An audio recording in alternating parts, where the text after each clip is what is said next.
브라우저로 웹서핑을 하다가 마음에 드는 게임을 찾았어요. 다운로드 버튼을 눌렀더니 갑자기 마우스가 안 움직이고 키보드도 안 먹혀요. 몇 분에 걸쳐 이 게임이 다 받아질 때까지 컴퓨터가 먹통이 돼 있는 거죠. 아니 뭐 그런 컴퓨터가 있냐고요? 옛날 컴퓨터들은 이런 식이었어요. 게임을 다운로드하는 작업, 마우스나 키보드로부터 입력을 받는 작업, 브라우저로 사이트들을 돌아다니는 작업, 이들을 동시에 하지 못하고 한 번에 하나씩만 할 수 있었기 때문이죠. 컴퓨터가 프로세스 여러 개를 함께 돌리는 멀티태스킹이 가능해지기 전까지는요.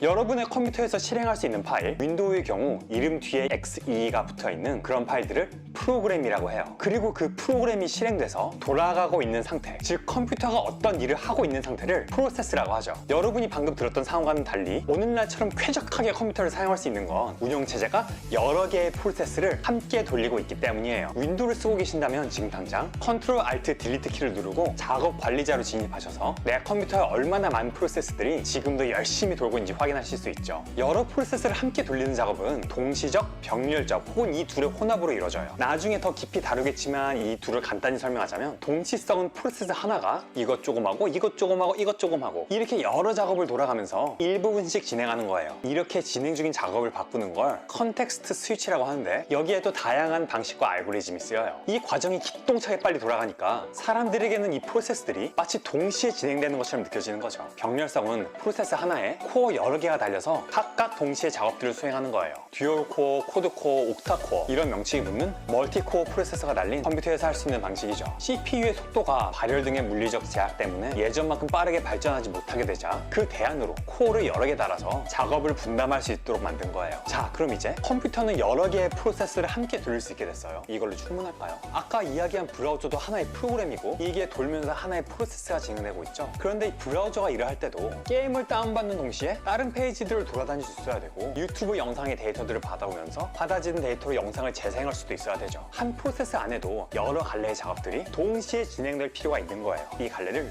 thread라고 불러요. 이 영상에서 조리대를 메모리에 비유했죠. 프로세스는 요리사고 대량 주문이 들어오는 이 식당에서 끊임없이 만들어내는 이 메뉴 하나하나가 프로세스예요. 컴퓨터는 프로세스마다 자원을 분할해서 할당해요. 라면 끓이는 섹션, 김밥 만드는 섹션, 햄버거 만드는 섹션 이렇게 조리 공간을 나눠서 요리사 혼자 돌아다니면서 동시적으로 하든 여럿이서 병렬적으로 하든 혹은 이 둘을 섞어서 하든 이 메뉴들을 동시에 계속해서 만들어내는 거죠. 햄버거를 만드는 프로세스에서는 패티를 굽는 스레드가 진행되는 동안 빵에 야채를 얹고 소스를 뿌리는 스레드 도 진행될 수 있겠죠. 한 메뉴의 스레드들은 같은 조리대에서 진행돼요. 패티는 여기 가서 굽고 야채는 저기 가서 얹는다면 같은 조리대에서 작업하는 것보다 일하기가 훨씬 힘들겠죠. 같은 메뉴를 만들 때는 같은 공간과 장비, 즉 컴퓨터에 같은 자원을 공유하는 것이 더 효율적일 거예요. 프로세스들은 컴퓨터의 자원을 분할해서 쓰지만 스레드는 프로세스마다 주어진 전체 자원을 함께 사용하는 거죠. 이게 속도와 효율 면에서는 낫겠지만 단점도 있어요. 프로세스 안에 공유되는 변수에 스레드 두 개가 동시에 손을 대요. 현실 세계에서는 로맨스물이 되지만 컴퓨터 세계에서는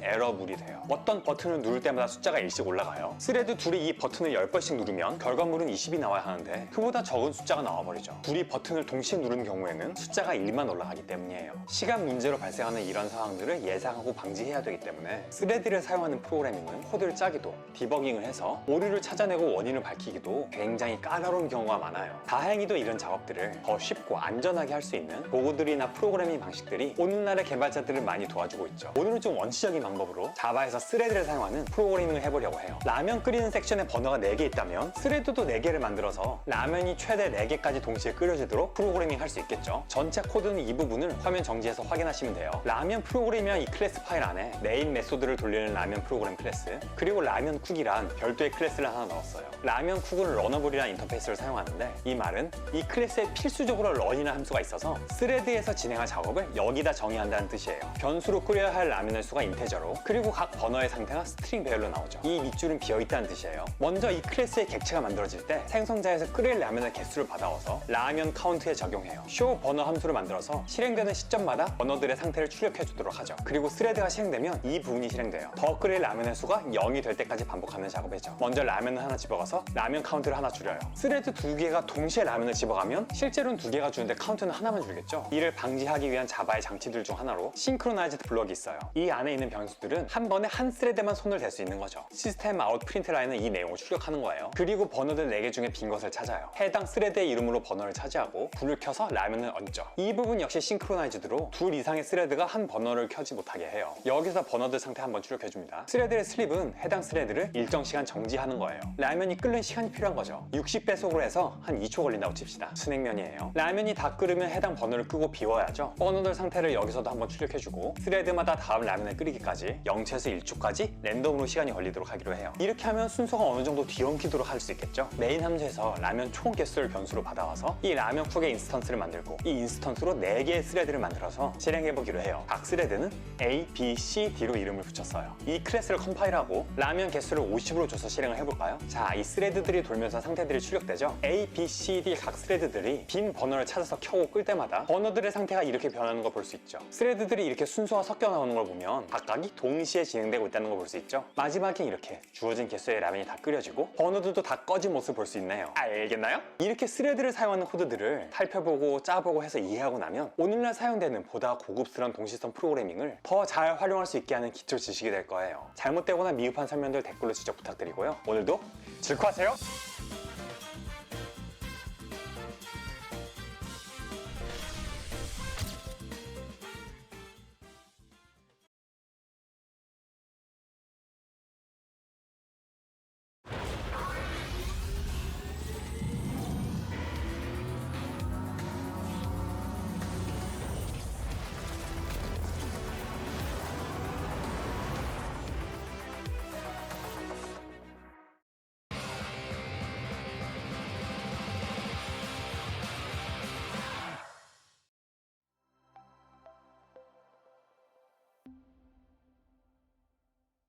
안녕하세요. JVM 스택과 힙을 주제로 발표하게 된 모민입니다.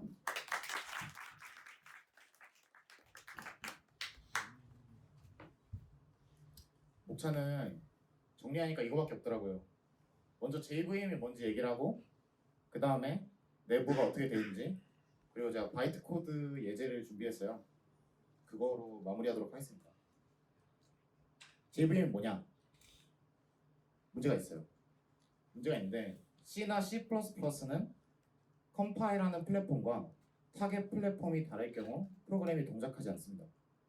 그래서 플랫폼은 운영체제와 CPU 아키텍처의 조합이에요. 제 노트북 같은 경우에는 리눅스랑 이제 암드 64 CPU를 쓰거든요.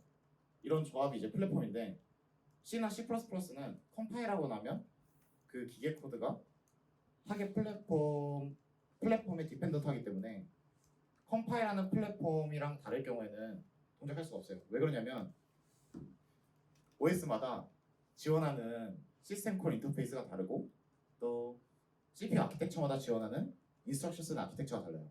그래서 바이트 코드 레프레젠테이션이 다르기 때문에 코드가 동작하지 않을 수 있습니다. 쉽게 말해서 제가 리눅스에서 컴파일을 했어요. 그리고 리눅스에서 돌려요. 이러면 아무 문제가 없어요.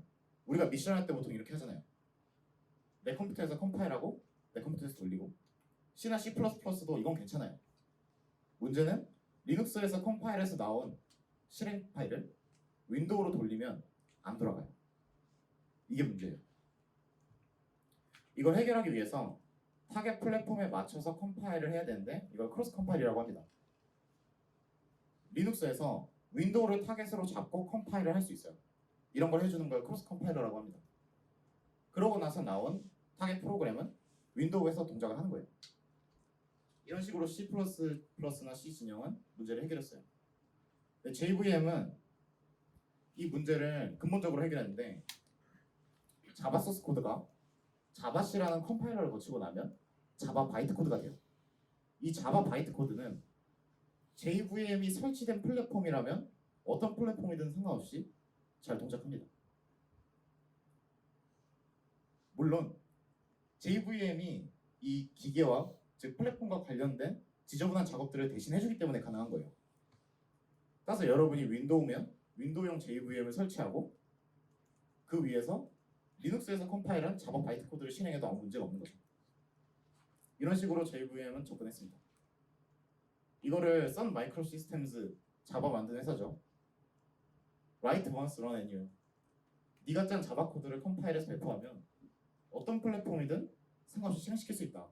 근데 그 플랫폼은 JVM이 설치돼 있어야 한다. 사실 조삼모사인데 C++도 크로스 컴파일해서 배포하면 되는데 JVM을 굳이 써야 될까? 굳이 이걸 도입한 이유가 뭘까? 자바가 나오던 시절에는 배경인데 네트워크가 되게 발전하던 시절이었어요. 이제 네트워크로 모든 것들이 연결되고 이 다기종의 디바이스에서 실행하기 위한 프로그램이 필요하다. 근데 C나 C++는 그 플랫폼마다 컴파일을 해줘야 되잖아요. 근데 막 PC, 뭐 윈도우나 리눅스 이런 상관이 없는데 핸드폰도 나오고 뭐 PMP도 나오고 그런 여러 가지 기종에 맞게 다 컴파일할 수가 없는 노릇이라 자바가 나온 거죠. 자연스럽게 바이트 코드와 JVM이라는 게 나왔고 이게 자바의 야심이에요. 웹서버가 왼쪽이고 오른쪽이 브라우저라고 하면 웹서버에 클래스 파일이 있어요. 클래스 파일은 바이트 코드를 담은 파일입니다. 이 클래스 파일만 내가 네트워크를 통해서 전달해주면 웹 브라우저에 자바 버추얼 머신이 설치돼 있어서 이거를 실행하기만 하면 되겠다. 이게 지금 자바스크립트가 정확히 이렇게 동작하고 있죠. 자바는 안 됐고 자바스크립트 파일을 우리가 넘겨주잖아요. 정적 파일을. 그러면 웹 브라우저에 설치되어 있는 자바스크립트 런타임이 얘를 즉석에서 인터프리트해서 실행하잖아요. 이런 위치를 노린 적이 있어요. 자바가. 이거는 자바뿐만이 아니라 모든 컴파일러는 이렇게 돼 있어요. 소스 코드가 뭐 이런 과정을 거쳐서 어셈블리 프로그램이 됩니다. 어셈블리 프로그램은 또 어셈블리를 거쳐서 기계어가 되고요. 그게 중요한 게 아니라 컴파일러에도 프론트엔드, 백엔드가 있어요. 웹에서는 백엔드는 크게 바뀌지 않고 프론트엔드가 클라이언트의 종류에 따라 바뀌었잖아요. 컴파일러는 반대예요. 컴파일러에서 프론트엔드는 바뀌지 않아요. 왜냐면 프론트엔드가 하는 게 여러분이 짠 소스 코드를 분석해서 그 의미를 파악하는 거예요.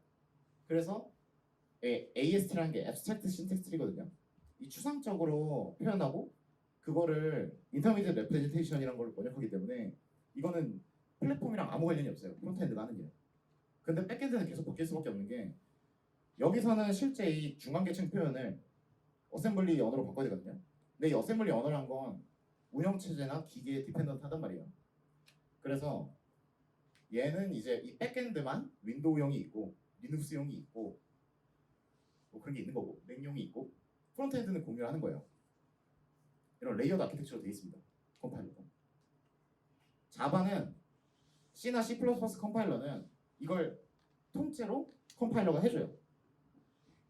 근데 자바는 프론트엔드는 자바 C가 해주고 백엔드는 JVM이 하는 거예요. 이 하는 일을 분리한 거죠. 그래서 갖는 장점도 있는데 C 언어는 한 번에 컴파일하고 나면 더 이상 컴파일할 건덕지가 없어요. 더 이상 개입할 수가 없단 말이에요. 근데 우리가 사전에 다 알 수가 없어요. 런타임에 어떤 일이 벌어질지를. 런타임에서만 발생하는 굉장히 소중한 정보들이 있고 그 정보들을 이용해서 최적화를 하는 게 JIT 컴파일러예요. JIT 컴파일러는 이따 할게요. JVM 내부 구조를 봅시다. JVM 내부 구조에서 우리가 주목할 부분은 이 런타임 데이터 에리어라는 곳이거든요. JVM이 자바 바이트 코드를 실행하는 기계예요. 진짜 가상의 기계예요. 그때 여러 가지 메모리 종류의 메모리 공간이 필요한데 그때 쓰는 게 런타임 데이터 에리어입니다. 이 중에 스레드가 공유하는 게 있고 공유하지 않는 게 있어요. 메소드 에리어와 힙은 모든 스레드가 공유하는 데이터 에리어입니다. 메소드 에리어는 클래스 로더가 클래스 파일을 읽어왔을 때 클래스에 있는 정보들을 파싱해서 저장하는 곳이에요.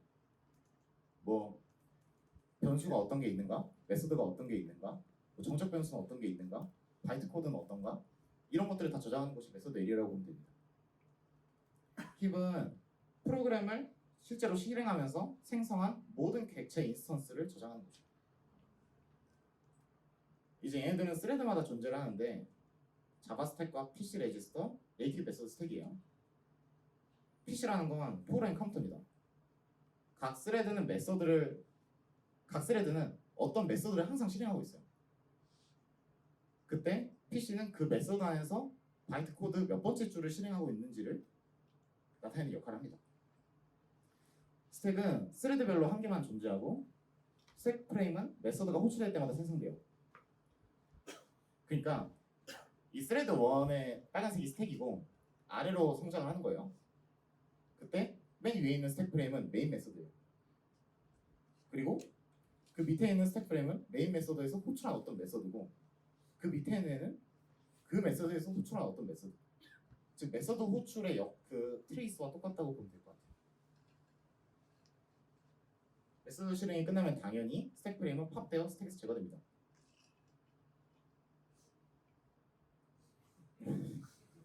스택 프레임 안에 들어가는 정보는 로컬 베리어블 어레이, 오퍼런드 스택, 프레임 데이터를 갖는데 이거는 이따가 프레임 데이터는 컨스턴트 풀에 대한 참조, 이전 스택 프레임에 대한 정보, 현재 메서드가 속한 클래스 객체에 대한 참조 등의 정보를 갖는데 쉽게 생각하면 바이트 코드를 수행하기 위해서 당연히 필요한 것들이에요.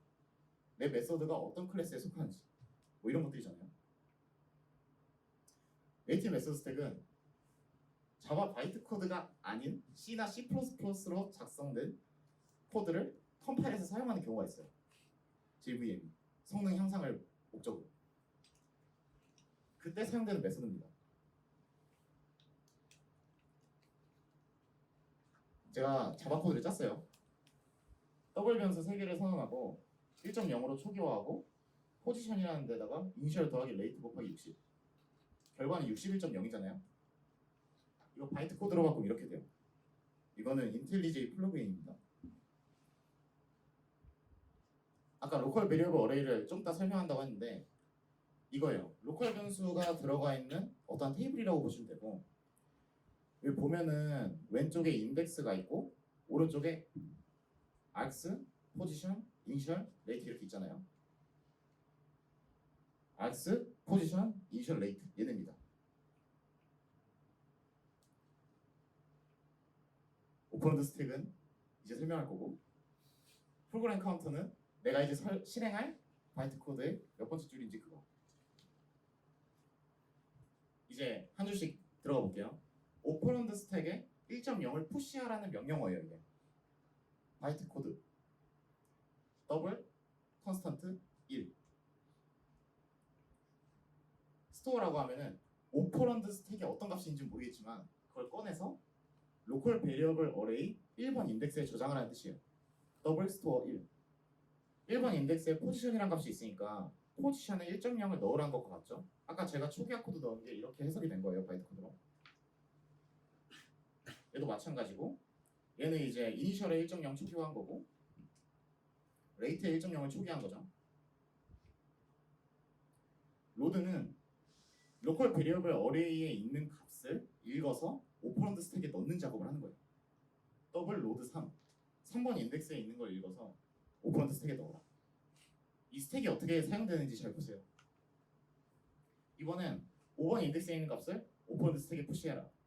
3번, 5번은 이니셜이랑 레이트죠. 지금 이니셜에 있는 값이 들어가고 레이트에 있는 값이 들어간 거예요. 여기서 컨스턴트 풀이 나오는데 로드 컨스턴트 풀 그리고 2번 컨스턴트 풀의 2번 인덱스에 있는 값을 가져온다.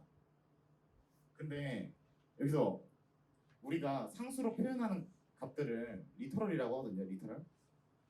W형 리터럴 60.0이 그 값이 그대로 저장되어 있는 게 아니라 이런 값들은 자주 쓰일 수 있기 때문에 컨스턴트 풀에 따로 저장을 해놔요.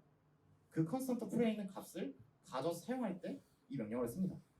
지금 60.0을 스택에 넣은 거예요. dmul 더블 멀티플라이 두 개의 오퍼런드 스택에서 두 개의 값을 꺼내고 곱해요. 다시 푸시해요. 보통 어셈블리어를 배우면 오퍼레이터가 있고 오퍼런드가 있어요. 뭘, A, B 이런 식으로. 근데 JVM은 오퍼런드 스택에 오퍼런드를 다 저장해 놓기 때문에 따로 피연산자를 지정하지 않아도 연산이 가능해요. 스택을 이용해서. 디에드 오퍼런드 스택에서 두 값을 팝하고 더해라. 그리고 다시 오퍼런드 스택에 푸시해라. 61. 아까 말했던 결과값 b스토어 1 꺼내서 1번 인덱스를 저장해요. 1번 인덱스가 포지션. 그래서 아까 제가 짰던 코드가 이렇게 바이트 코드로 변환이 되고 JVM은 바이트 코드를 실행하기 위해서 오퍼런드 스택과 로컬 베리어블, 컨스턴트 풀 이런 것들을 사용한 걸 볼 수 있어요. 이게 스택이 JVM에 사용되는 용도입니다. 유담인데 제가 아까 루인한테 질문한다고 했거든요. 루인 어딨죠? 우리가 어셈블리어나 그런 거 배우면 CPU는 레지스터를 쓰잖아요. JVM도 가상의 기계인데 왜 레지스터를 안 쓰고 스택을 쓰는 결정을 했을까요? JVM 만든 사람이 레지스터 안 쓰잖아요 지금. 연산에 피어센자를 저장하는데 원래 레지스터 쓰는데 스택을 써요. JVM. 왜 그러기로 결정했을까요? 어떤 장점이 있길래? 네. 자바의 야심과 관련이 있습니다.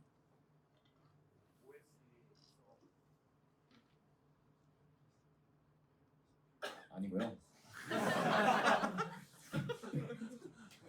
아까 자바가 그 네트워크의 다기종의 디바이스에서 균일하게 동작할 수 있음을 보장하고 싶어 했잖아요. 디바이스마다 레지스터 수는 달라요. 가정할 수가 없어요. 몇 개의 레지스터가 있을 것이다. 그래서 레지스터 기반으로 이걸 하게 되는 순간 우리가 구현에 관여하게 되는 거예요. 레지스터 1번, 2번, 3번을 쓰는 순간 레지스터가 적어도 3개는 있어야 되는 거잖아요. 그게 아니라 스택을 쓰게 되면은 계산 과정은 좀 더 귀찮고 복잡해질 수 있더라도 우리가 실제 하드웨어의 스펙에 최소한의 관여만 하는 거죠. 그런 추상화를 하기 위해서 스택을 사용한 거라고 생각이 되고요.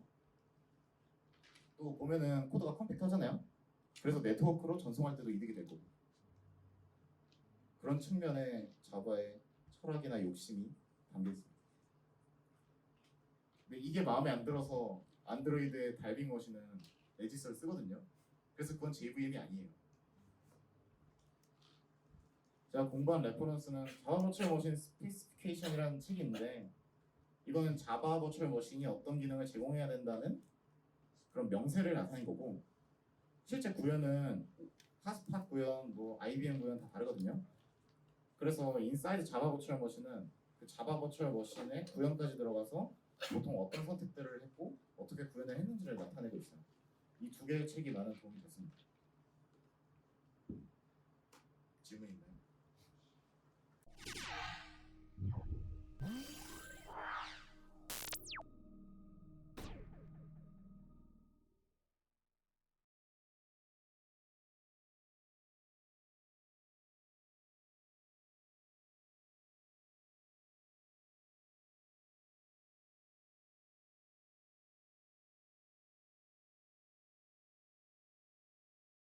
코딩 공부하는 법 검색하시는 분들이 너무 많아서 준비했어요. 많은 분들이 들어주셨으면 하는 바람에 무료로 풀어놨습니다. 어렴풋이 알지만 정확히는 모르는 서버, 얄팍한 코딩 사전이 알려드립니다. 컴공이나 개발자가 아닌 사람들도 웹사이트가 안 들어가지거나 온라인 게임이 잘 안 들어오거나 하면 이 서버에 문제가 있나? 아이씨 서버 터진 거 아니야? 이러죠. 다들 서버란 대략 이런 거다, 뭐 어떤 기계일 거다 짐작은 하는데 정확한 정의는 또 모를 거예요. 여러분이 폰에서 유튜브나 페북, 네이버에 들어가면은 온갖 영상들, 글들, 사진들을 볼 수 있죠. 이것들 여러분 컴퓨터에 들어있던 건가요? 아니죠. 다른 어딘가에 우리가 서버라고 부르는 어떤 컴퓨터에 들어있는 거죠. 맞아요. 서버도 여러분의 노트북처럼 그냥 컴퓨터예요. 사실 서버란 말은 역할의 개념이에요. 저는 사람이죠. 제가 이 얄팍한 코딩 사전에서는 채널 주인이에요. 그런데 CS 도조 채널을 방문하면 시청자가 되죠. 옷가게를 운영하는 김씨 아저씨도 사람이에요. 이분이 자기의 가게에서는 사장님이지만 점심시간에 길 건너 순댓국밥집에 가면은 손님이죠. 한 컴퓨터가 네트워크로 연결된 다른 하나 또는 그 이상의 컴퓨터들에게 뭔가를 해주면, 이를테면 저장된 글과 사진들을 보여주거나 반대로 그것들을 업로드 받아서 보관해주거나, 한 컴퓨터가 톡을 보내면 다른 컴퓨터에 알림을 보내거나, 위치와 목적지를 받아서 가는 길과 소요 시간을 계산해주거나, 여럿이 온라인으로 참여할 수 있는 게임을 열어주거나 하면 그 해주는 서브하는 컴퓨터가 서버, 그리고 그 서비스를 받는 컴퓨터가 손님, 즉 클라이언트가 되는 거예요. 한 맛집 앱을 담당하는 컴퓨터가 있어요. 이 컴퓨터는 앱이 깔린 폰들에 맛집들의 정보를 전송해줘요. 폰들의 서비스를 제공하니까 서버인 거죠. 그런데 이 앱이 특정 지역의 지리 정보가 필요할 땐 이 컴퓨터가 네이버 지도 서비스에 요청해서 지리 정보를 받아와요. 이땐 이게 클라이언트가 되는 거죠. 알겠나요? 흔히 우리가 서버로 알고 있는 그 컴퓨터들은 보통은 IDC, 인터넷 데이터 센터라는 시설에 있어요. 냉각 장치와 함께 수많은 컴퓨터들이 쫙 박혀서 인터넷에 연결되어 있는 거죠. 대부분은 서버용으로 특수 제작된 기기들이지만 어떤 곳은 그냥 똥컴도 있어요. 이야, 서버가 그냥 역할만 한 컴퓨터면 우리 집 노트북도 서버가 될 수 있는 거 아니에요? 맞아요. 여러분 개인 컴에도 서버 역할을 하는 소프트웨어를 깔고 외부에서 특정 주소로 접속해 올 수 있도록 설정하면 전 세계 사람들이 이용할 수 있는 웹서버나 게임 서버 등으로 만들 수가 있어요. 다만 컴을 계속 켜놔야 하니까 전기세도 많이 들고 통신의 질이나 컴퓨터 다운 가능성 등의 한계가 있기 때문에 보통은 IDC에 있는 특정 컴퓨터를 쓰거나 다음 화에 다룰 AWS 같은 클라우드 서비스를 이용해요. 오늘은 이렇게 서버에 대해 알아봤고요. 미흡하거나 잘못된 설명이 있다면 댓글로 알려주시면 감사하겠습니다.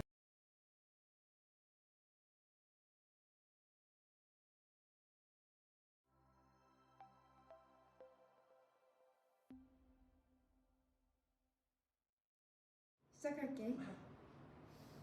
제가 준비한 주제는 OSI 7계층입니다.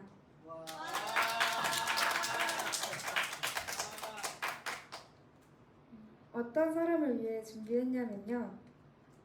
네트워크에 대해서 거의 모르는 사람, OSI 7계층이 뭔지 모르는 사람, 프로그래밍이 뭔지는 아는 사람, 네트워크에 대해 궁금한 사람을 타겟으로 준비해봤습니다.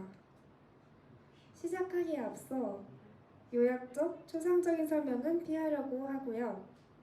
1계층부터 상위 계층으로 차례대로 진행하겠습니다. 제일 먼저 1계층 물리계층 피지컬 레이어로 시작하겠습니다. 두 대의 컴퓨터가 통신하려면 어떻게 해야 할지에 대해서 생각해 볼게요. 모든 파일과 프로그램은 0과 1의 나열이라는 걸 프로그래머인 여러분들은 아실 거라고 생각해요. 그러니까 결국 두 컴퓨터가 통신을 하는 것도 0과 1만 주고받을 수 있으면 통신을 성공했다고 할 수 있겠죠? 두 대의 컴퓨터를 전선 하나로 연결한다고 상상해 볼게요. 1을 보낼 때는 플러스 5V의 전기를 전선으로 흘려보낸다고 하고 0을 보낼 때는 마이너스 5V의 전기를 전선으로 흘려보내면 0과 1의 전송이 가능하겠죠? 0과 1을 주고받으면 0과 1을 주고받을 수 있으면 모든 데이터를 주고받을 수 있으므로 이제 두 컴퓨터는 모든 데이터를 주고받을 수 있게 되었습니다. 그러나 세상은 그렇게 만만하지 않았습니다. 이 간단한 아이디어는 실제 상황에선 잘 동작하지 않았습니다. 그 이유가 무엇일까요? 그 이유를 이해하기 위해서 먼저 사인 함수를 한번 볼게요. 이 그림은 사인 함수인데요. x축은 뭘까요? 시간이네요. 단위는 초라고 되어 있어요. y축은 뭘까요? 전압이네요. 단위는 볼트라고 되어 있어요. 그렇다면 시간당 전압을 나타내는 그래프겠네요. 이것은 전자기파를 표현하는 함수입니다. 저도 전자기파에 대해서는 잘 모르는데요. 그냥 이 그래프에서 제일 높은 지점의 y축 값이 플러스 5V고요. 제일 낮은 지점의 y축 값이 마이너스 5V다. 이런 식으로 이해해 주시면 될 것 같아요.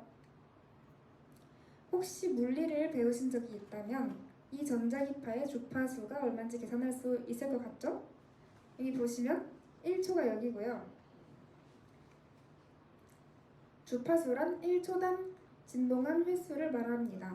단위는 헤르츠예요. 그래서 이제 주파수를 세볼게요. 여기 1초까지 몇 번 진동하는지를 세보면 이게 이렇게 한 사이클이잖아요. 제가 한 번 진동하는 건데요. 한 번, 두 번, 세 번, 네 번이죠. 이렇게 해서 1초에 4번 진동하기 때문에 주파수가 4Hz입니다. 이 주파수는 근데 이 파동은 어머 못하네. 이 파동이 진행되는 내내 주파수가 쌓입니다. 하지만 이런 파동은 어떨까요? 이런 전자기파라면 어떨까요? 이런 전자기파는 주파수 값이 숫자 하나로 고정되지 않습니다. 이 전자기파는 파동이 진행되는 동안 주파수 값이 계속 변합니다. 이 전자기파의 주파수 최소값이 이제 1Hz고 최대값이 10Hz라고 가정해 보겠습니다.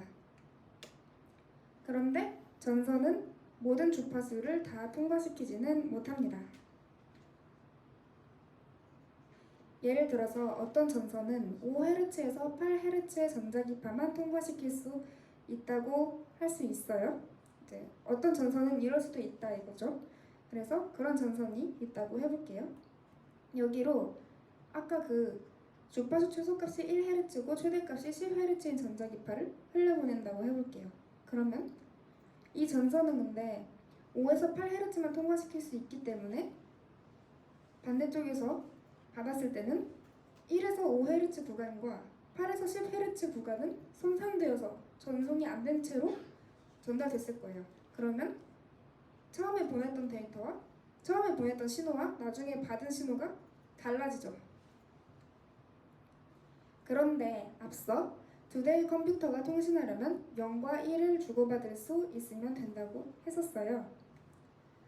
두 대의 컴퓨터는 다음과 같은 전자기파를 주고받을 수 있으면 되는 셈이죠.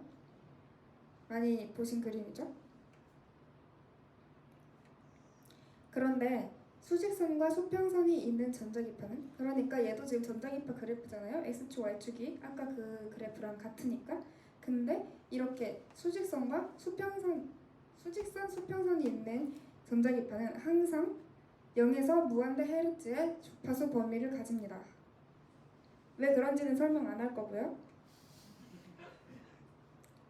아무튼 이런 애는 0에서 무한대까지의 주파수 범위를 갖는데 전선이 통과시킬 수 있는 주파수의 범위가 항상 한정적이기 때문에 이런 신호를 통과시킬 수 있는 전선이 없습니다. 그렇다면 이 신호를 전선을 통해 전송을 하려면 어떻게 해야 할까요? 이렇게 아날로그 신호로 바꿔서 전송해야 합니다. 0101-0101이라는 데이터를 보내고 싶으면 이렇게 아날로그 신호로 바꿔서 전선으로 내보내고, 그러면 수신체 컴퓨터는 아날로그 신호를 받아서 이것을 해석해서 0101-0101이라는 것을 이해하는 구조입니다. 이렇게 해서 데이터를 주고받는데 성공합니다. 그래서 결국 피지컬 레이어란 0과 1의 나열을 아날로그 신호로 바꾸어서 전선으로 흘려보내는 것이 인코딩이고요. 이걸 인코딩이라 하고요. 아날로그 신호가 들어왔을 때 이것을 0과 1의 나열로 해석하는 것을 디코딩이라고 합니다. 그래서 이 두 가지 과정을 통해서 이제 전선이라는 물리적인 매체로 연결된 두 대의 컴퓨터가 0과 1의 나열을 주고받을 수 있게 해주는 모듈을 피지컬 레이어라고 하는데요. 모듈이라는 건 이제 우리가 프로그래밍 할 때 만드는 함수라고 생각하시면 돼요. 그래서 이제 앞에서 인코딩, 디코딩이라는 말을 썼는데 피지컬 레이어의 인코딩, 디코딩 과정을 좀 더 그림으로 살펴볼게요. 왼쪽은 데이터를 보내는 컴퓨터고요. 오른쪽은 데이터를 받는 컴퓨터입니다. 데이터를 보내는 컴퓨터는 0101, 0101이라는 데이터를 보내고 싶어 하고 있어요. 그러면 얘는 일단 1계층 인코더의 인풋으로 들어가서 아날로그 신호로 변조가 됩니다. 이렇게 변조하는 것을 인코딩한다고 하고요. 변조를 해주는 애를 인코더라고 해요. 그리고 얘는 전선을 타고 흘러서 데이터를 받는 컴퓨터에 도달하겠죠? 그러면 이 아날로그 신호가 1계층 디코더의 인풋으로 들어가요. 그래서 1계층 디코더가 이것을 해석해서 원본 데이터인 0101, 0101을 알아내는 거죠. 이렇게 변조된 애로부터 원본을 해석해서 얻는 것을 디코딩이라고 하고요. 그 과정을 해주는 애를 디코더라고 해요. 그리고 이거 보시면 이 인코더와 디코더는 함수라고 말할 수 있어요. 되게 자주 보신 형태죠. 함수의 파라미터가 인코더의 파라미터는 01010101이라는 원본 데이터고요. 그리고 리턴 값이 아날로그 신호에 매치됩니다. 원본을 변조하는 함수죠. 그리고 디코더도 이제 함수에 비유할 수 있는데요. 얘는 인풋이 아날로그 신호예요. 변조된 아날로그 신호. 그리고 아웃풋은 원본 데이터예요. 네. 그렇다면 피지컬 레이어의 기술은 어디에 구현되어 있을까요? 찾아보니까 PHYCB라는 게 있대요. 네. 사실 1계층 모듈은 하드웨어적으로 구현이 되어 있습니다. 무슨 말이냐면요. 제가 앞에서 인코더와 디코더를 함수로 표현했잖아요. 사실은 함수가 아니라 회로인 거죠. 회로나 소프트웨어 프로그래밍의 함수나 인풋을 받아서 아웃풋을 만들어내는 건 똑같으니까 그렇습니다. 그리고 이제 피지컬 레이어는 끝났고요. 데이터 링크 레이어 2계층을 시작하기 전에 여러 대의 컴퓨터 간의 통신에 대한 기본적인 지식을 깔고 갈 필요가 있어요. 이 그림에서 예림이와 혜령이는 전선으로 연결이 되어 있죠. 그래서 서로 컴퓨터로 데이터를 주고받을 수 있습니다. 그런데 예림이는 하빈이한테도 데이터를 보내고 싶어졌어요. 그러려면 하빈이 컴퓨터하고도 전선을 연결하면 되겠네요. 하지만 그러면 예림이는 통신하고 싶은 컴퓨터가 생길 때마다 일일이 다 자신의 컴퓨터에 연결시켜줘야겠죠. 그럼 전선이 몇 개나 연결될까요? 네, 이런 방식은 일단 전선 꽂을 구멍도 많이 필요하고요. 전선 자체도 많이 필요해요. 결국 이거는 다 이제 돈이 되는 거죠. 이게 다 비용 면에서 굉장히 비효율적인 게 되는 거예요. 그래서 우리는 저렴하게 하기 위해서 전선 하나를 가지고 여러 대의 컴퓨터와 통신할 방법을 모색해야 합니다. 그러면 이번엔 이렇게 생각해 볼게요. 이 갈색이 전기가 통하는 구리선이에요. 그리고 여기 튀어나온 것도 보이죠? 이게 전선 모양이 좀 특이한 거죠? 그리고 여기에 컴퓨터들 다 연결시켰어요. 이렇게 하면은 여기서 만약에 예림이가 0010, 0100이라는 데이터를 혜림이에게 보내고 싶어서 전자기파를 이 전선으로 흘렸다고 해볼게요. 그러면 이 구리선은 전자기파가 흐를 수 있으니까 구리선의 모든 곳으로 파동이 퍼지겠죠? 그러면 모든 컴퓨터가 이 아날로그 신호를 전송받을 수 있게 됩니다.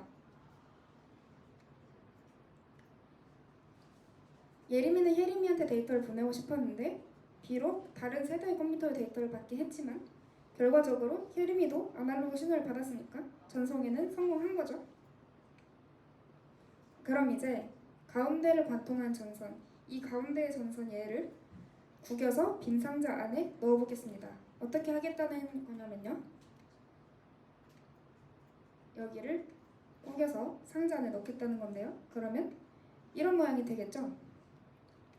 이때 이 상자 이 부분을 더미 허브라고 하는데요. 저 앞으로 이 용어 사용 안 할 거거든요. 그러니까 모르셔도 돼요. 아무튼 저 4대의 컴퓨터는 통신할 수 있는 상태가 된 것입니다. 하지만 예림이가 혜림이에게 데이터를 보내려고 하면 이 다른 2대의 컴퓨터도 그 메시지를 받게 된다는 거, 읽을 수 있다는 문제는 여전히 존재하겠죠. 그러면 예림이는 마음이 좋지 않아요. 그런데 만약 이 상자가 메시지의 목적지를, 그러니까 예림이가 혜림이에게 보내려고 하는 메시지가 상자를 거쳐가니까 이 상자 그걸 잡아서 그 메시지의 목적지를 확인해서 나머지 둘한테 안 주고 혜림이한테만 줄 수 있다면 어떨까요? 이런 기능을 하도록 상자를 똑똑하게 만든 것을 스위치라고 합니다. 어떻게 한 건지는 설명 안 했으니까 모르시겠지만 어쨌든 스위치는 일종의 컴퓨터로서 이런 일을 수행합니다. 이번에는 새로운 상황을 보겠습니다. 이렇게 하나의 스위치로 직접적으로 연결된 애들을 하나의 네트워크라고 하고 이걸 또 다른 말로 인트라넷이라는 말을 쓰는데요. 이제 그냥 이게 하나의 네트워크고요. 이 그림에서는 네트워크가 두 개 있는 셈이에요. 이 상황에서 예림이가 혜림이에게 데이터를 보내고 싶어합니다. 그런데 예림이는 저쪽 네트워크에 있고 혜림이는 이쪽에 있죠. 딱 보시기에도 이 두 컴퓨터는 전선으로 연결이 안 돼 있죠. 전선으로 연결이 되지 않으면 컴퓨터는 통신을 할 수 없어요. 그런데 만약 이렇게 스위치와 스위치를 연결할 수 있다면 어떨까요? 이와 같이 스위치와 스위치를 연결해서 서로 다른 네트워크에 속한, 그러니까 서로 다른 두 네트워크에 속한 컴퓨터끼리 통신이 가능하게 해준 장비를 라우터라고 합니다. 엄밀히 따지자면 이 라우터는 스위치의 역할도 하고 라우터의 역할도 하지만 그냥 라우터라고 생각하셔도 될 것 같아요. 어쨌든 예림이와 혜림이는 전선으로 연결이 되었으니까 어떻게 해서든 통신을 할 수 있을 거예요. 이때 이 초록색 기계는 우리가 잘 알고 있는 공유기에 해당됩니다. 이렇게 생긴 거 집에 하나씩 있으시죠? 이번에는 좀 더 많은 네트워크들을 다 함께 연결해 볼게요. 이렇게 라우터를 이용해서 라우터와 라우터를 라우터로 연결할 수도 있어요. 그래서 또 이렇게 있고 또 얘랑 여기를 잇기 위해서 여기에 또 라우터를 하나 두고요. 최상위 라우터들끼리 연결을 시켰어요. 그러면 5개의 네트워크가 전부 연결된 것을 보실 수 있습니다. 이런 식으로 전 세계의 컴퓨터들을 연결한 것을 인터넷이라고 합니다. 이 초록색 영역을 우리나라, 이쪽을 일본이라고 해볼게요. 그러면 저 최상위의 전선은 규모가 아주 클 것 같죠? 실제로 이렇게 해저 케이블이라고 엄청 규모가 큰 케이블이 바다 밑에 깔려 있어요. 이런 식으로 연결이 되어 있습니다. 이제 데이터 링크 레이어를 본격적으로 살펴볼게요. 잠깐 앞서 얘기한 얘기를 요약하자면 컴퓨터들이 계층 구조를 이루며 연결되어 있는 것을 앞에서 보았죠. 이렇게 전 세계의 컴퓨터들이 계층 구조로 연결되어 있는 것을 인터넷이라고 합니다. 이보다 더 앞서 두 대의 컴퓨터가 0과 1로 된 데이터를 어떻게 주고받는지도 보았었습니다. 이것은 OSI 7계층 중 1계층, 즉 물리계층에 속하는 기술이었어요. 물리계층의 기술을 통해서 두 대의 컴퓨터가 어떻게 통신하는지 알 수 있었습니다.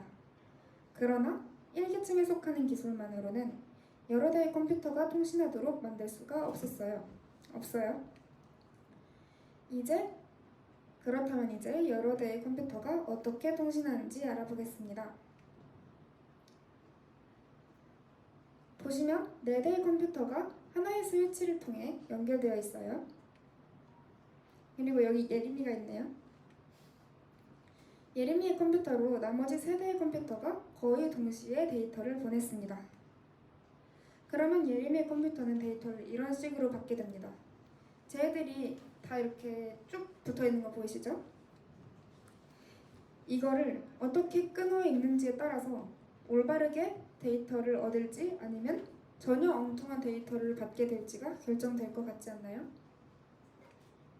그렇다면 어떻게 해야 제대로 끊어 읽을 수 있을까요? 이 끊어 읽기의 성공을 위해서 송신자, 즉 데이터를 보내는 사람은 데이터의 앞뒤에 특정한 비트열을 붙여서 보냅니다. 여기서는 예를 들어서 실제로 그렇다는 건 아니고요. 예를 들어서 앞에는 1111, 뒤에는 0000을 붙인다고 해볼게요. 그러면 제가 보내는 사람은 이렇게 앞뒤에 1111, 0000이라는 걸 붙이겠죠. 그리고 어떤 컴퓨터로 이런 비트열이 들어왔다고 해볼게요. 내가 이런 메시지를 받은 거예요. 그럼 이제 여기서 00001111이 나오는 부분을 찾으면 됩니다. 왜 그러냐? 얘가 끝이고 얘가 시작이잖아요. 그럼 어떤 메시지가 끝나면 0000으로 끝나고 시작하면 1111로 시작하니까 항상 00001111이 어딘가 있으면 걔가 구분자 역할을 하겠죠? 찾았어요. 네, 그러면 여기랑 여기가 서로 다른 두 데이터가 되는 거죠. 이제 이렇게 해서 예림이는 세 개의 데이터를 이렇게 구분해서 받을 수 있게 되었습니다. 그래서 결국 데이터 링크 레이어란 같은 네트워크에 있는 여러 대의 컴퓨터들이, 지금 같은 네트워크라는 건 이제 이렇게 스위치 하나로 연결된 애들을 말하는 거고요. 같은 네트워크에 있는 여러 대의 컴퓨터들이 데이터를 주고받기 위해서 필요한 모듈을 데이터 링크 레이어라고 하고요. 지금 프레이밍이 데이터 링크 레이어에 속하는 작업들 중 하나라고 했는데요. 지금 앞에서 1111이랑 0000으로 원본 데이터를 감싼 것을 프레이밍이라고 해요. 이제 2계층과 1계층을 다 아울러서 인코딩 과정과 디코딩 과정을 살펴볼게요. 먼저 데이터를 보내는 컴퓨터는 이쪽, 데이터를 받는 컴퓨터는 이쪽이에요. 그리고 보내고 싶은 데이터는 쟤예요. 저 데이터. 제가 2계층 인코더의 인풋으로 들어갑니다. 그러면 얘는 앞에 1111, 0000이 붙어서 나오겠죠? 이 결과는 1계층 인코더의 인풋으로 들어갑니다. 그러면 그 결과로는 아날로그 시그널이 나올 거예요. 이 시그널은 이제 전송자의 컴퓨터를 빠져나와서 전선을 타고 흘러서 받는 컴퓨터에 도착합니다. 그리고 이 시그널이 1계층 디코더로 들어가요. 인풋으로요. 그러면 그 아웃풋은 해석된 데이터예요. 얘는 2계층 디코더의 인풋으로 들어가서 앞뒤에 플래그가 제거되고 데이터가 나오게 됩니다. 이렇게 해서 통신에 성공했죠. 그렇다면 데이터 링크 레이어 기술은 어디에 구현되어 있을지 한번 살펴볼게요. 랜카드에 구현되어 있다고 해요. 2계층 모듈도 1계층 모듈처럼 하드웨어적으로 구현되어 있는 셈입니다. 이제 2계층도 끝났고요. 3계층입니다. 3계층은 네트워크 계층, 네트워크 레이어인데요. 앞에서 이 그림 등장했던 거 기억하시나요? 인터넷은 이런 구조다 하고 보여드린 그림이었는데요. 이번에는 A가 B에게 데이터를 보내고 싶다고 합니다. A는 저기 있어요. B는 여기 있어요. 설명의 편의를 위해서 규모를 조금 더 축소시키겠습니다. 그리고 라우터들에게 이름을 붙여줄게요. A는 B에게 데이터를 전송하고 싶습니다. 저 데이터를 보내고 싶은 거예요. A는 데이터 앞에 목적지 주소, 즉 B의 주소를 붙입니다. 보시면 저 55.10 어쩌고랑 여기 이걸 같죠? 저 A가 B의 주소를 데이터 앞에다 붙인 거예요. 이런 주소를 각 컴퓨터들이 갖는 이런 주소를 IP 주소라고 해요. IP 주소는 컴퓨터마다 고유한 값을 가집니다. 네, 어쨌든 A가 B에게 데이터를 보내기 위해서는 A는 B의 IP 주소를 알고 있어야겠죠? A는 B의 IP 주소를 어떻게 아는 걸까요? 자, 예를 들어서 B가 네이버에 있는 한 컴퓨터라고 생각해 볼게요. 우리가 주소창에 www.naver.com을 입력하면 이 영어 주소는 IP 주소로 변환이 돼서 사용됩니다. 이게 어떻게 변환되는지가 궁금하시다면 DNS를 공부해 보시면 될 것 같아요. 어쨌든 우리가 www.naver.com을 사용한다는 것 자체가 이미 우리는 네이버의 IP 주소를 알고서 쓰는 것과 마찬가지인 셈이에요. 그러니까 결론은 보내는 컴퓨터는 상대방의 IP 주소를 알고 있어야 전송을 할 수 있습니다.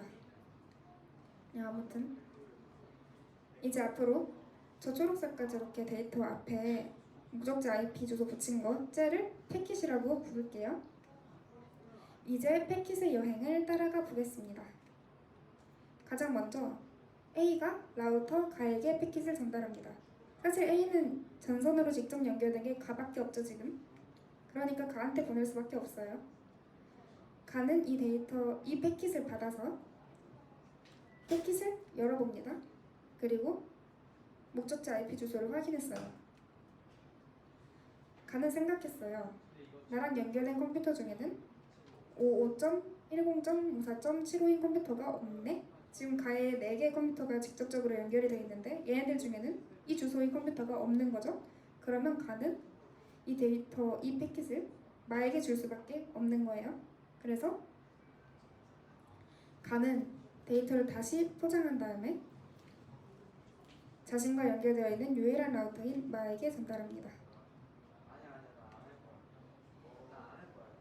패킷을 받은 라우터 마는 라우터 가가 그랬던 것과 마찬가지로 패킷을 까서 목적지 주소를 읽습니다. 목적지가 B라는 것을 알게 된 라우터 마는 이제 패킷이 B에 도착하려면 어느 전선으로 패킷을 내보내야 하는지 알아야 되는데요.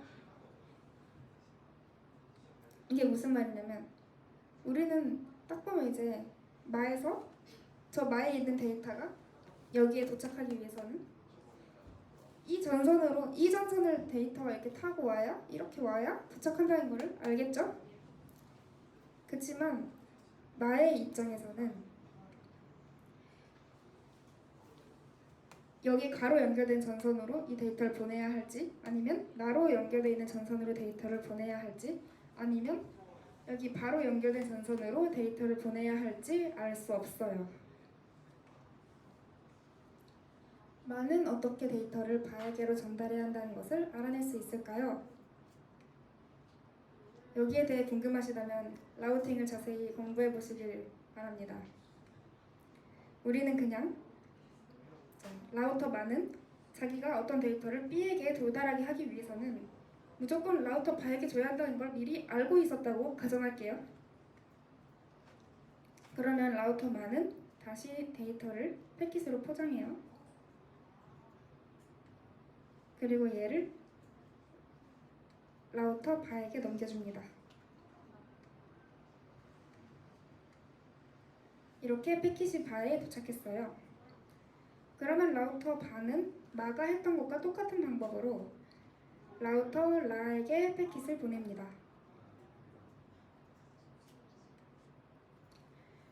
라는 자신과 연결된 컴퓨터 중에 IP 주소가 55.10.54.75인 컴퓨터가 있다는 것을 알고 있어요.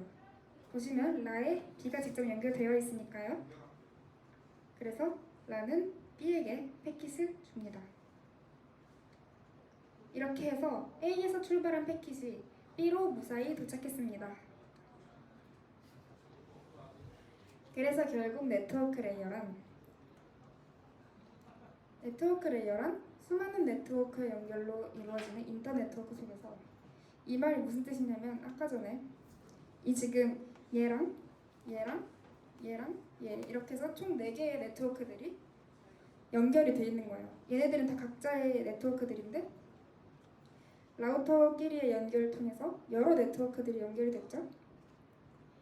이것을 인터 네트워크라고 하는데요.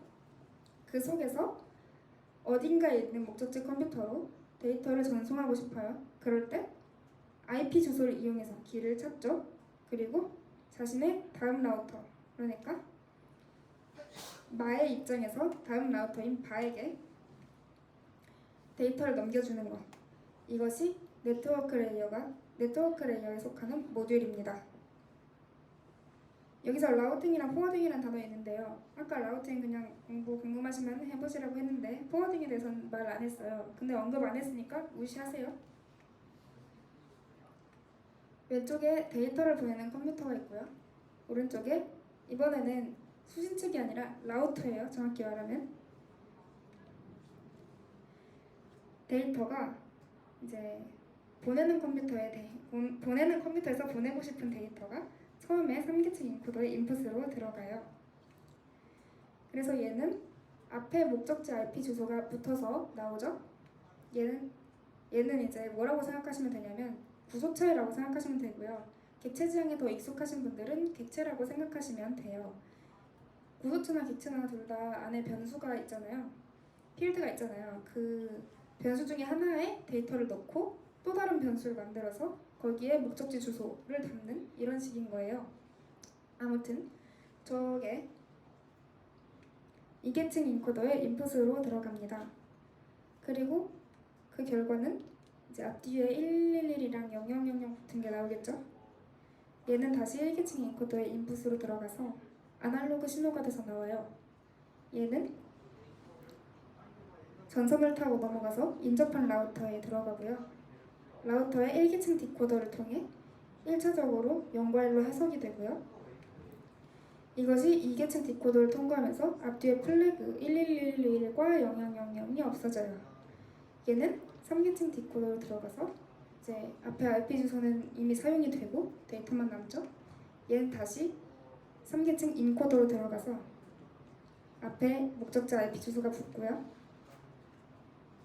그리고 얘는 또 2계층 인코더로 들어가서 다시 앞뒤에 플래그가 붙고요.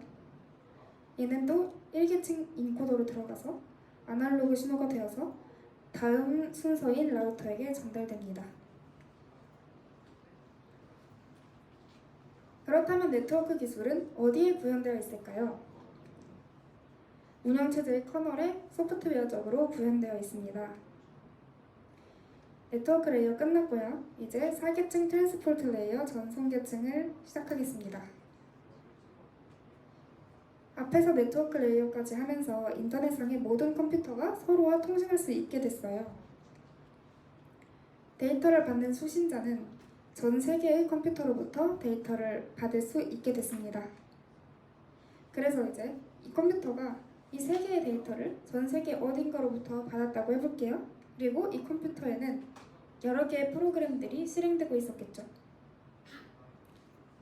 이 컴퓨터에 코코아톡이랑 배달의 부족이라는 두 개의 프로그램이 실행되고 있었다고 해볼게요. 그리고 실행 중인 프로그램을 프로세스라고 한다는 거를 아실 거라고 생각해요.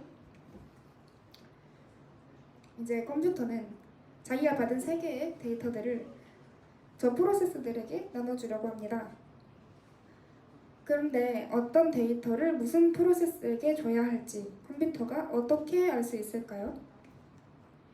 먼저 이를 위해서 데이터를 받고자 하는 프로세스들은 포트 번호라는 것을 가져야 합니다.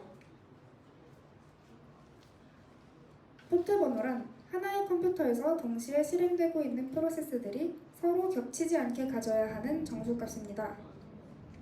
예를 들어 볼게요. 이 컴퓨터의 코코아톡은 8081번 포트 번호를 가지고 배달의 부족은 9000번 포트 번호를 가졌다고 해볼게요.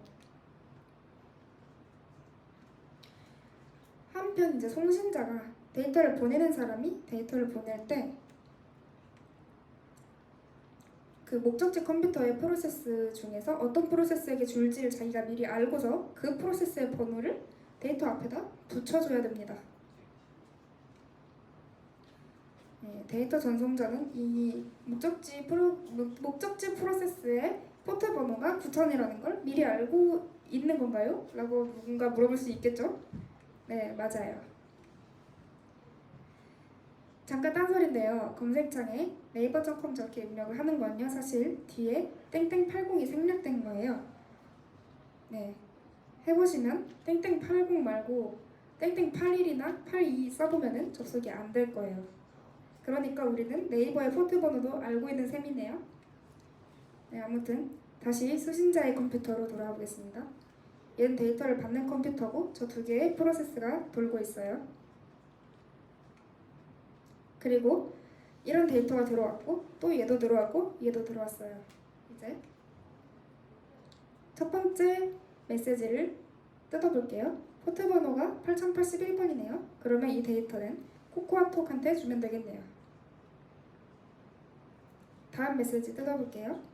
포트 번호가 얘도 8081번이네요. 얘도 코코아톡에게 주면 되겠네요.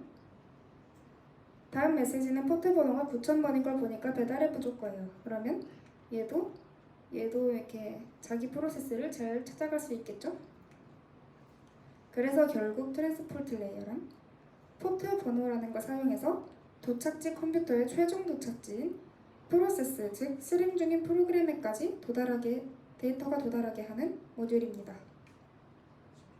얘도 이제 인코딩과 디코딩 과정을 살펴볼게요. 왼쪽엔 데이터를 보내는 컴퓨터, 오른쪽은 받는 컴퓨터입니다. 최상위 계층이 4계층 인코더로 원본 데이터가 들어갔어요. 얘는 앞에 목적지 프로세스에 포트 번호가 붙어서 나오고요. 얘는 3계층 인코더의 인풋으로 들어갑니다. 3계층 인코더는 여기에 목적지 컴퓨터에 IP 주소를 붙여서 내보내고요. 얘는 이제 2계층 인코더로 들어갈 텐데요. 그냥 자리가 없으니까 합칠게요. 결과적으로는 아날로그 신호가 돼서 전선으로 흐르겠죠?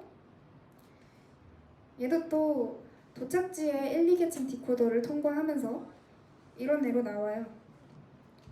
그러면 3계층 디코더를 통과해서 포트 번호까지 남게 되고요.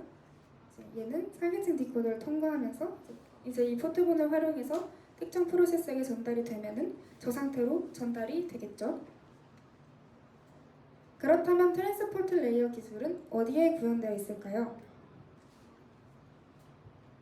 운영체제의 커널에 얘도 3계층과 마찬가지로 소프트웨어적으로 구현이 되어 있습니다. 이제 마지막 어플리케이션 레이어인데요. 왜 갑자기 어플리케이션 레이어죠? 라는 생각이 들 수도 있을 것 같아요. OSI 네트워킹 모델은 그 구조가 총 7개의 레이어로 나뉘어져 있는데요. 그래서 OSI 7 레이어죠. 그런데 왜 갑자기 여기 세션 레이어랑 프레젠테이션 레이어 왜 건너뛰고 어플리케이션 레이어로 넘어왔는지 설명해 드릴게요. 사실 현대의 인터넷은 OSI 모델이 아니라 TCP/IP 모델을 따르고 있습니다. TCP/IP 모델도 OSI 모델과 마찬가지로 네트워크 시스템에 대한 모델인데요. 현대 인터넷이 TCP/IP 모델을 따르는 이유는 OSI 모델이 TCP/IP 모델과의 시장 점유 싸움에서 졌기 때문입니다. 그러면 TCP/IP 모델을 잠깐 보고 갈게요. 여기 보시면 이쪽이 TCP/IP 모델이고 이쪽은 OSI 7레이어 모델입니다. 보시면 OSI 7레이어의 567계층이 하나의 어플리케이션 레이어로 뭉뚱그려진 걸 보실 수 있어요. 근데 잘 보시면 OSI에서 네트워크 레이어였는데 저 인터넷 레이어가 됐네요. 그리고 1, 2계층이 하나로 뭉뚱그려졌네요. 근데 이거는 이쪽에 맞춰서 설명했잖아요. 왜 그랬을까요?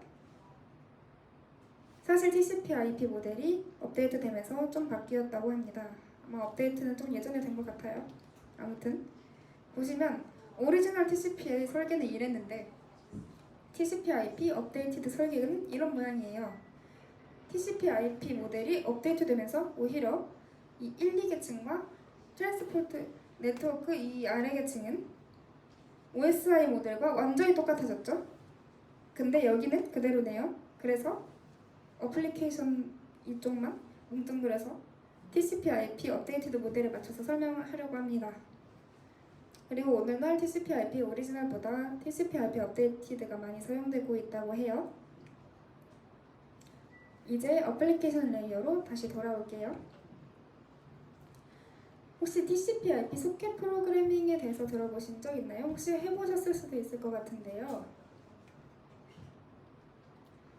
운영체제의 트랜스포트 레이어에서, 그러니까 4계층 전송계층에서 제공하는 API를 활용해서 통신 가능한 프로그램을 만드는 것을 TCP/IP 소켓 프로그래밍 또는 네트워크 프로그래밍이라고 합니다.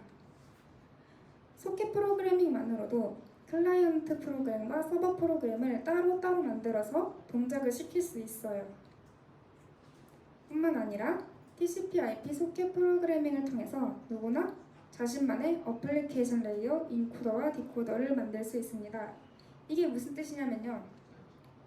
누구든 자신만의 어플리케이션 레이어 프로토콜을 만들 수 있다는 거예요. 어플리케이션 레이어도 다른 레이어들과 마찬가지로 인코더와 디코더가 있을 텐데요. 대표적인 어플리케이션 레이어의 프로토콜인 HTTP로 인코딩과 디코딩 과정을 조금만 살펴봅시다.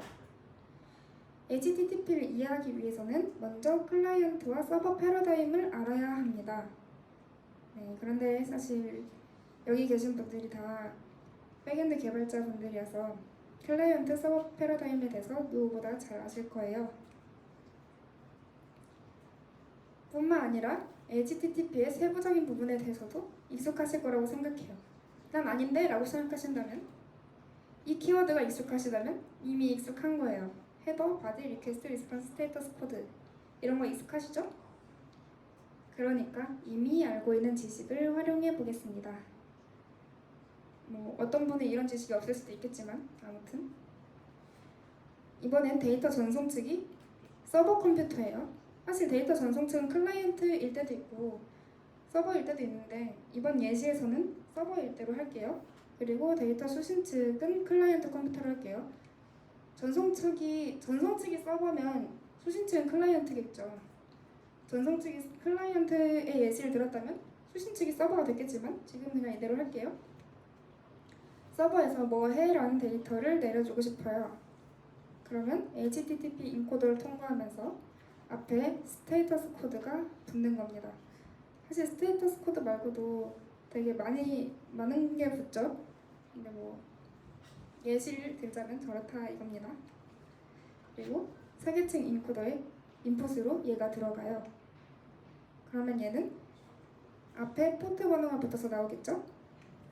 얘는 이제 1에서 3계층 인코더를 통과해서 또 아날로그 신호가 돼서 전선을 타고 흘러서 목적지에 도착할 거예요. 그러면 클라이언트 컴퓨터에는 1에서 3계층 디코더가 있어서 이 아날로그 신호가 이렇게 해석이 되고요.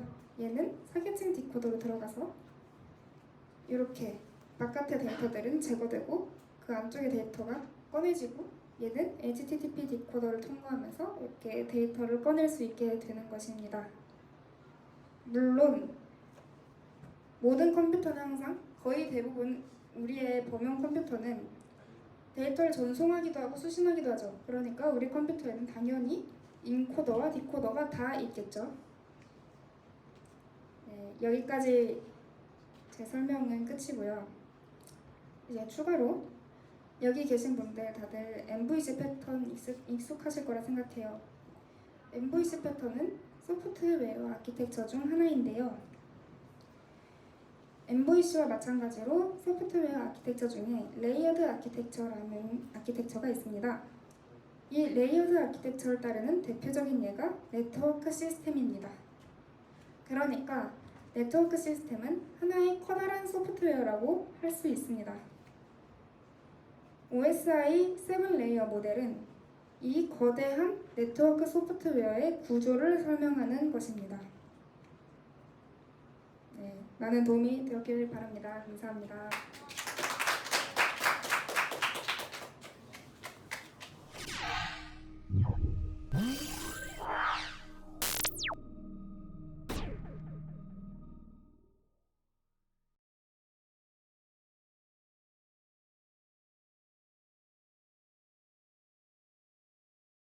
국내 최초 프리미엄 민감성 치약 센소다인 리페어 앤 프로텍트는 민감성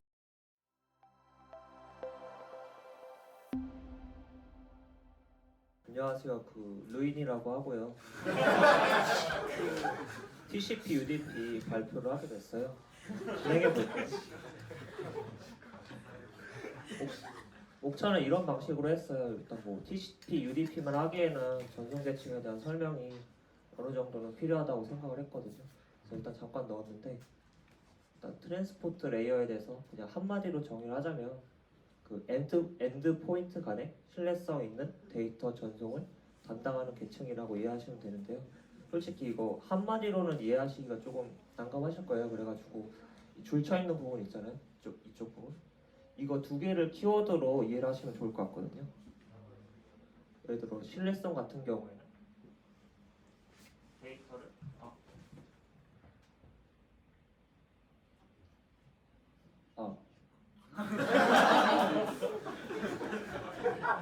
신뢰성 같은 경우는 데이터를 순차적이고 안정적이게 전달하는 역할을 하고 전송 같은 경우 말실 변경하는 게 나을 것 같아요.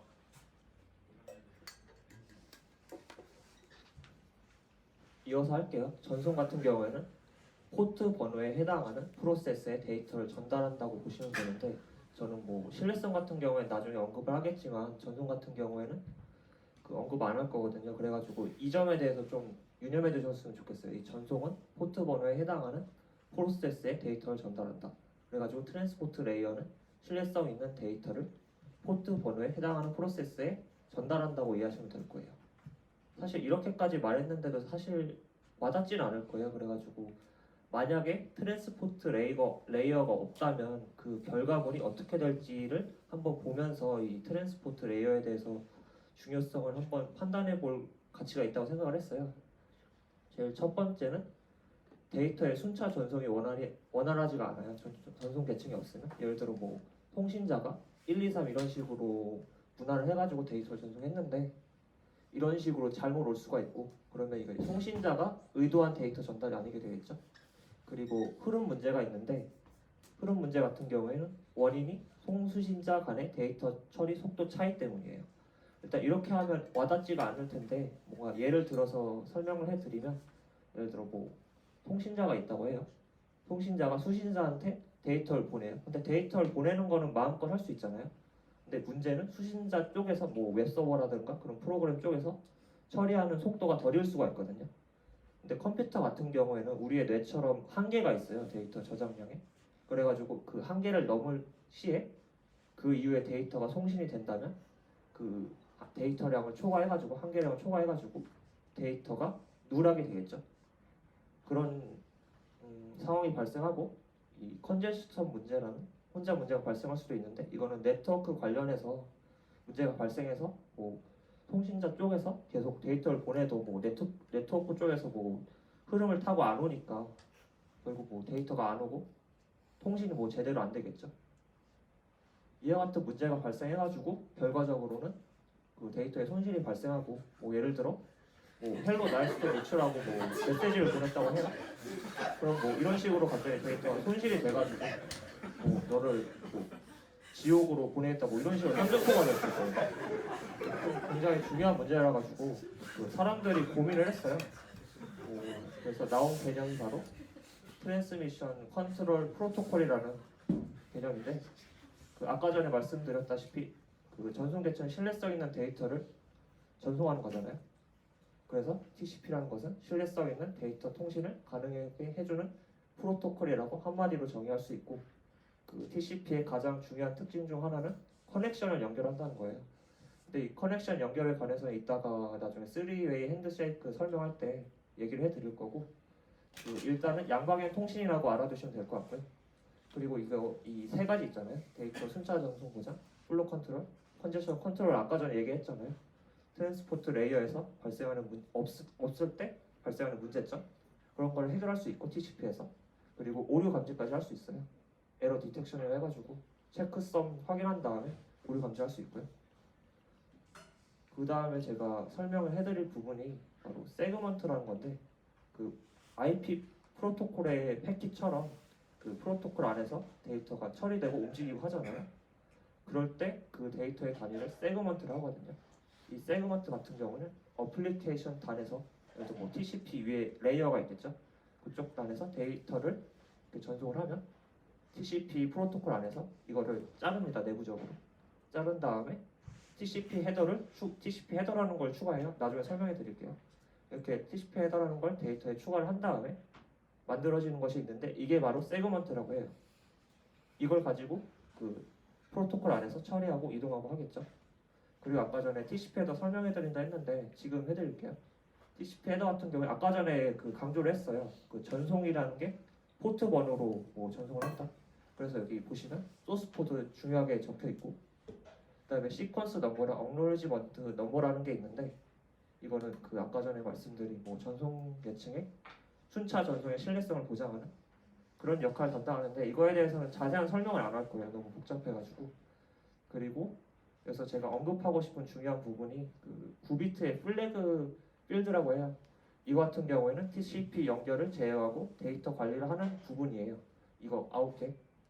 그래서 저는 여기 중에서 이 밑줄 친 부분 있죠. 이 세 가지를 설명해 드리려고 해요. 이거는 SYN인데 이거 씬이라고 읽더라고요. 씬이라고 읽는데 이것은 아까 전에 TCP가 커넥션을 연결한다고 했잖아요. 그때 쓰는 플래그 비트고 잠시만요. 저 물 좀 마시고 갈게요.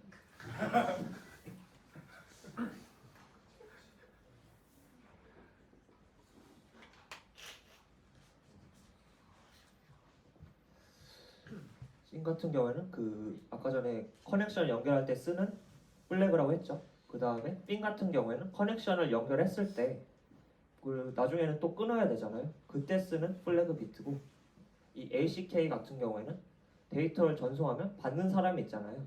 그 받는 사람이 다시 전송해 줄 때 제어할 때 쓰는 플래그 비트예요. 나중에 이걸 설명하면서 다시 설명을 해드리면 더 좋을 것 같고 일단 TCP의 3A 핸드쉐이크에 대해서 설명해 드릴게요. 아까 전에 TCP에 관해서 커넥션을 연결한다고 했잖아요.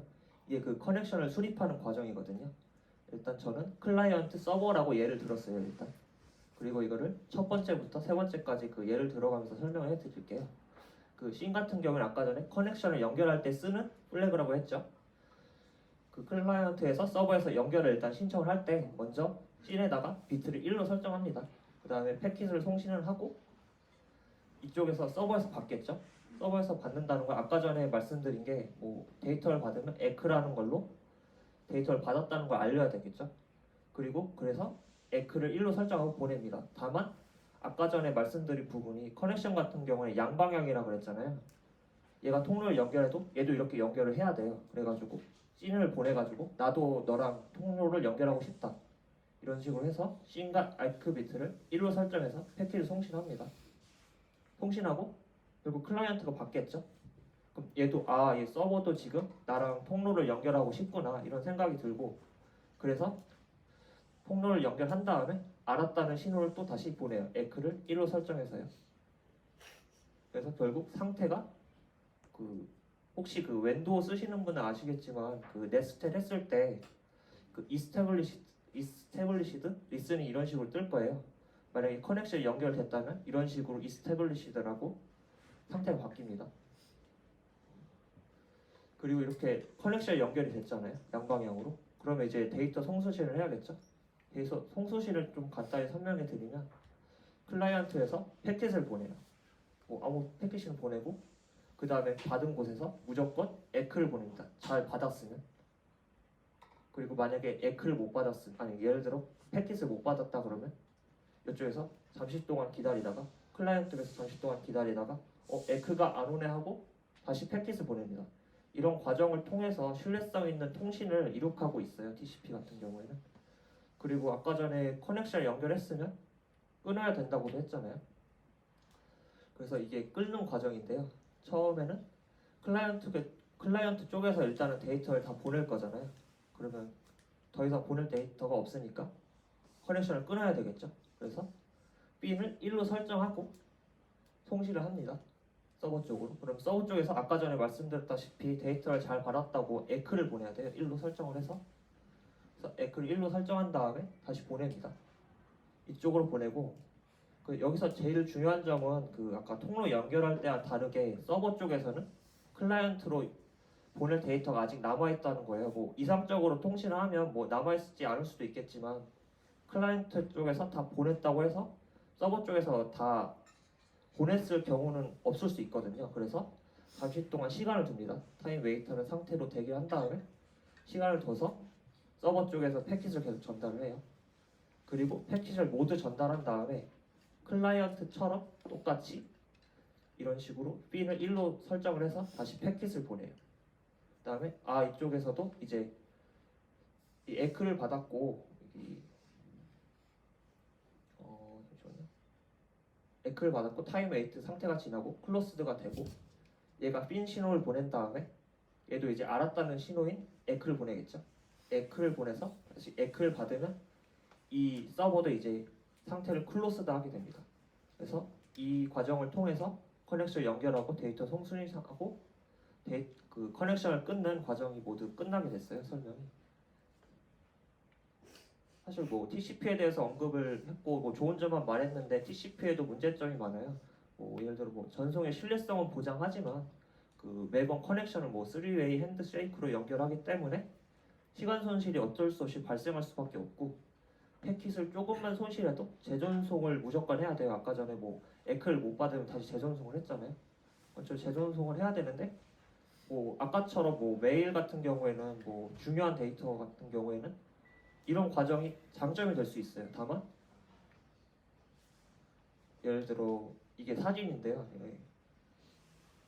이게 원본 사진이고 이게 제가 그림판을 조금 손본 사진이에요. 근데 보시다시피 솔직히 티가 안 나잖아요. 근데 이렇게 별로 티가 안 나는 손실인데도 불구하고 다시 재전송을 해야 되는 거죠. 어떻게 보면 되게 서비스에 따라서 불합리한 통신 방법이 될 수도 있어요. 그래서 나온 개념이 UDP거든요. 그 UDP 같은 경우에는 뭐 한마디로 정의하면 TCP보다 신뢰성이 떨어지지만 전송 속도가 일반적으로는 빠른 프로토콜이라고 할 수 있어요. 그리고 아까 전에 말씀드렸다시피 뭐 커넥션을 TCP처럼 연결하지 않고 그냥 커넥션을 끄는 상태로 통신을 해요. 그러니까 뭐 단방향으로 하겠죠.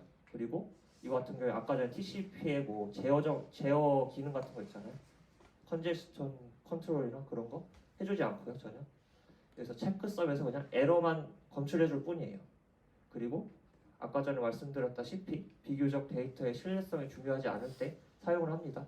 그래서 뭐 사진의 연속인 영상이니까 영상 스트리밍 같은 데 많이 사용을 해요. 사실 그 UDP는 설명할 부분이 얼마 없어가지고 보있으면 끝날 것 같습니다. 그 예를 들어 아까 전에 TCP에서는 세그먼트가 그 안에서 동작한다고 했잖아요. UDP에서는 유저 데이터그램이 동작을 해요.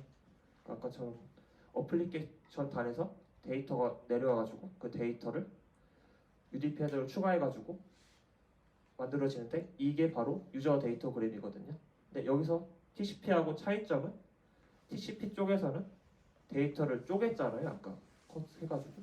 근데 UDP 쪽에서는 쪼개지 않습니다. 그래가지고 나중에 유저 데이터그램 가지고 구현하실 때는 직접 어플리케이션 단에서 쪼개주셔야 돼요. 그리고 UDP 헤더 아까 설명 안 했잖아요. 지금 설명할게요. UDP 헤더 같은 경우에는 TCP 헤더처럼 복잡하지 않아요. 그러니까 아까 전에 전송을 위해서 포트 번호 필요하니까 포트 번호 있고 아까 전에 에러 검출한다고 그랬죠. 그래서 체크썸 16비트로 있고요. 이게 UDP 헤더의 전부라서 좀 간단하고 그리고 데이터 전송 방법도 되게 간단해요. 그냥 커넥션 없으니까 확인도 안 하고 그냥 무조건 보내는 거예요. 이 서버는 그냥 UDP 관련해서 소켓 열어두고 있고 그 UDP 데이터를 보내고 싶은 데서 그냥 무조건 보내고 얘는 그냥 받는 거죠. 뭐 그렇게 해가지고 오류 검출 같은 게 잘 없다 보니까 뭐 데이터가 잘 안 올 수도 있고 그런 상황이 있어요. 사실 이게 다 끝이거든요. TCP UDP의 끝. 그리고 제가 이거 TCP UDP 발표하면서 뭔가 중요하다고 생각했던 거를 좀 적어놨어요. 두 개인데 그 TCP UDP의 특성을 이런 걸 TCP UDP를 공부하는 이유는 특성을 파악하고 상황에 따라 적절한 프로토콜을 사용할 수 있어야 하기 때문에 이걸 배우는 것이고 또 TCP UDP의 헤더 아까 헤더 있었잖아요. 그거에 대해서 파악하고 성능 개선에 이용할 수 있다고 생각하기 때문에 이걸 배워야 된다고 생각을 했어요. 공부하면서. 끝입니다. 이거는 레퍼런스 제가 참조한 문헌이고요. 이상이고 발표는 끝났고요. 뭐 질문이나 그런 거 있으시면 말씀해 주시면 좋을 것 같습니다. 저 해도 돼요? 네. 아까 전송하는 있을 때 가운데 저 화살표 딱 있고 그 그림판 손맛다 그 그림이 우리만 안 보이는 거지? 저는 보이는데. 아 보여요? 이거 말씀하시는 네. 전 제가 눈이 지금 이상한. 이거 제가 일부러 이렇게 하는 거 맞아요. 흰 화면인 거 맞죠? 네, 흰 화면인 거 맞고 여기다 제가 그림판으로 조금 찍어놨거든요. 이거 보시면.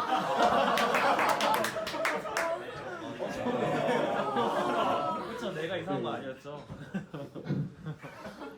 사실 원래 하늘 화면 같은 거 했었는데 저작권 그런 거 그래가지고 저작권. 네.